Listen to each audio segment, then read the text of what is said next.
നമസ്കാരം. മലയാളി വാർത്ത ഇൻസൈഡിലേക്ക് സ്വാഗതം. കടകംപള്ളി സുരേന്ദ്രനെ പൊക്കാൻ ഇഡി തയ്യാറെടുക്കുകയാണ്. ആദ്യ മൊഴിയാണ് പുറത്തു വരുന്നത്. പിന്നാലെ അറസ്റ്റ്. ഇതാണ് നീക്കം എന്ന് മനസ്സിലാക്കുകയാണ്. ഇഡി ഉദ്യോഗസ്ഥർ അനൗപചാരികമായി ഇക്കാര്യത്തിൽ ആശയവിനിമയം നടത്തിക്കഴിഞ്ഞതാണ് മനസ്സിലാകുന്നത്. വരും ദിവസങ്ങളിൽ കിടിലം നീക്കങ്ങൾ ഉണ്ടാവും. കടകംപള്ളിക്ക് പിന്നാലെ ആശുപത്രിയിൽ കഴിയുന്ന ശങ്കർദാസിനെയും ഇഡി അറസ്റ്റ് ചെയ്യും. കുടുങ്ങുമെന്ന് മനസ്സിലായപ്പോഴാണ് കടകംപള്ളി പോറ്റിയുമായുള്ള ബന്ധം സ്ഥിരീകരിച്ചത്. ശബരിമലയിൽ സ്വർണ്ണക്കൊള്ള മാത്രമല്ല നടന്നിട്ടുള്ളതെന്നും ക്ഷേത്രത്തിൽ അർപ്പിക്കുന്ന വസ്തുക്കൾ അടക്കമുള്ളവയുമായി ബന്ധപ്പെട്ട സാമ്പത്തിക ക്രമക്കേടുകൾ ഉണ്ടെന്നും എൻഫോഴ്സ്മെന്റ് ഡയറക്ടറേറ്റ് കണ്ടെത്തി. സ്വർണ്ണക്കൊള്ളയുമായി ബന്ധപ്പെട്ട് നടത്തിയ റെയ്ഡ് മുഖ്യപ്രതി ഉണ്ണികൃഷ്ണൻ പോറ്റിയുടെ വീടും സ്ഥലവും മറ്റ് വസ്തുവകകളും ഉൾപ്പെടെ 1.5 കോടി രൂപയുടെ ആസ്തികൾ മരവിപ്പിച്ചെന്ന് ഇഡി വ്യക്തമാക്കി. ചെന്നൈയിലെ സ്മാർട്ട് ക്രിയേഷൻസിൽ നിന്ന് 100 ഗ്രാമിന്റെ സ്വർണ്ണക്കട്ടി പിടിച്ചെടുത്തെന്നും ഇഡി വ്യക്തമാക്കിയിട്ടുണ്ട്. കേരളം, ചെന്നൈ, കർണാടക എന്നിവിടങ്ങളിലെ 21 സ്ഥലങ്ങളിലാണ് ഇഡി ഇന്നലെ റെയ്ഡ് നടത്തിയത്. 2019-2025 കാലഘട്ടത്തിൽ ശബരിമലയിലെ ദ്വാരപാലക ശില്പങ്ങളിലെയും വാതിൽപ്പടിയിലെയും താങ്ങുപീഠത്തിലെയും സ്വർണ്ണപ്പാളികൾ, ചെമ്പുപാളികൾ എന്ന് രേഖപ്പെടുത്തി പുറത്തെത്തിച്ച സ്വർണം വേർതിരിച്ചെടുത്തെന്ന് പ്രഥമ ദൃഷ്ട്യാ തെളിഞ്ഞിട്ടുണ്ടെന്ന് ഇഡി വ്യക്തമാക്കി. ഇത്തരത്തിൽ തട്ടിയെടുത്ത സ്വർണം ഇഡിയുടെ അന്വേഷണ പരിധിയിൽ വരും. ശബരിമലയിലെ ആചാരങ്ങളുടെയും മറ്റ് ഭാഗമായി ഭക്തർ കാണിക്ക വസ്തുക്കളിലും ക്രമക്കേടുകൾ നടത്തിയിട്ടുണ്ടെന്നും ഇഡി പറയുന്നുണ്ട്. സ്വർണ്ണപ്പാളി തട്ടിപ്പിലൂടെയാണ് പണം സമ്പാദിച്ച ഒട്ടേറെ രേഖകളും ഡിജിറ്റൽ രേഖകളും പിടിച്ചെടുത്തിട്ടുണ്ട്. ദേവസ്വം ബോർഡിന്റെ മഹസറുകൾ, ശുപാർശകൾ, ഇൻവോയ്സുകൾ തുടങ്ങിയവയും പിടിച്ചെടുത്തവയിൽ ഉൾപ്പെടും. സംശയകരമായ പണമിടപാടുകൾ, വരവിൽ കവിഞ്ഞ സ്വത്ത് അടക്കമുള്ളവയുടെ രേഖകളും കണ്ടെത്തിയിട്ടുണ്ട്. പോറ്റിയുടെ 1.3 കോടി രൂപ വരുന്ന സ്ഥാവര വസ്തുക്കളും മരവിപ്പിച്ചുവെന്ന് ഇഡി വ്യക്തമാക്കി. പിടിച്ചെടുത്ത രേഖകളുടെ വിശദമായ പരിശോധനയ്ക്ക് ശേഷം കള്ളപ്പണം വെളുപ്പിച്ചതുമായി ബന്ധപ്പെട്ട അടുത്ത നടപടിക്രമങ്ങളിലേക്ക് കടക്കുമെന്ന് ഇഡി വൃത്തങ്ങൾ വ്യക്തമാക്കി.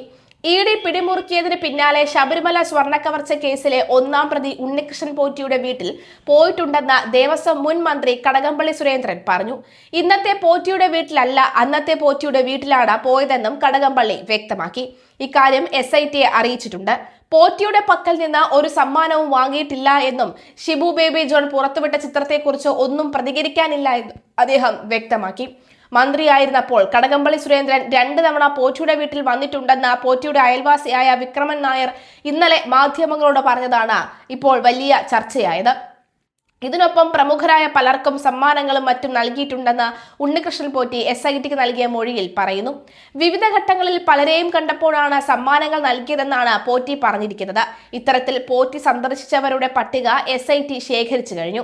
2016-ൽ മന്ത്രിയായിരുന്നപ്പോൾ ശബരിമല ഉത്സവകാലത്ത് ഉണ്ണികൃഷ്ണൻ പോറ്റിയെ ശബരിമലയിൽ കണ്ടിട്ടുണ്ട് എന്ന് കടകംപള്ളി പറഞ്ഞു.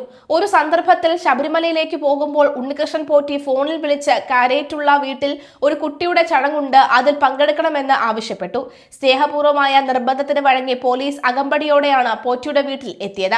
ചടങ്ങിൽ പങ്കെടുത്ത് ഭക്ഷണം കഴിച്ച ശേഷം ശബരിമലയിലേക്ക് പോയി. ആ ഒരു തവണ മാത്രമാണ് പോറ്റിയുടെ വീട്ടിൽ പോയത്.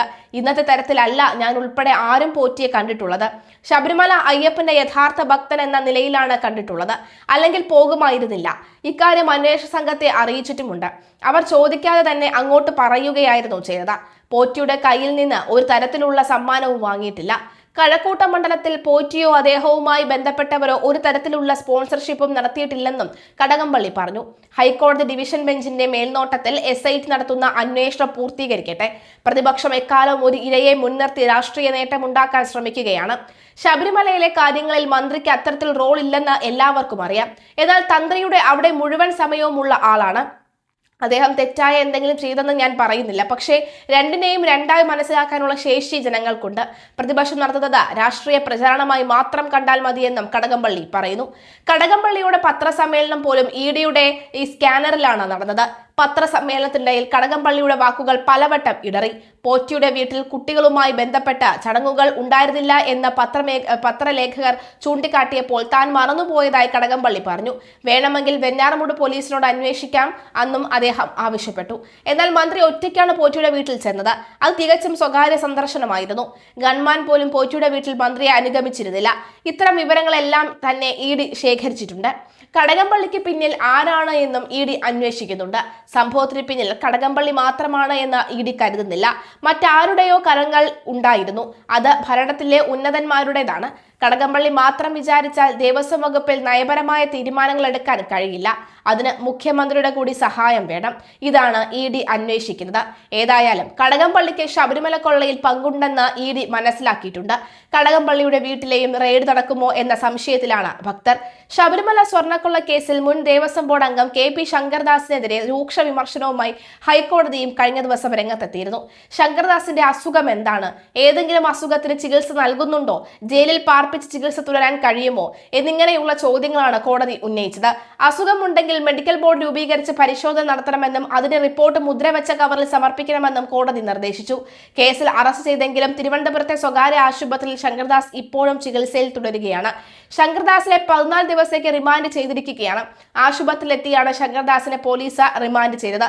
സ്വർണ്ണപ്പാളി ഉണ്ണികൃഷ്ണൻ പോറ്റിയുടെ കൈവശം കൊടുത്തുവിട്ടത് ശങ്കർദാസിന്റെ അറിവോടെയാണെന്നാണ് SITയുടെ കണ്ടെത്തൽ. ബന്ധപ്പെട്ട രേഖകളിലെല്ലാം ശങ്കർദാസ് ഒപ്പിട്ടു.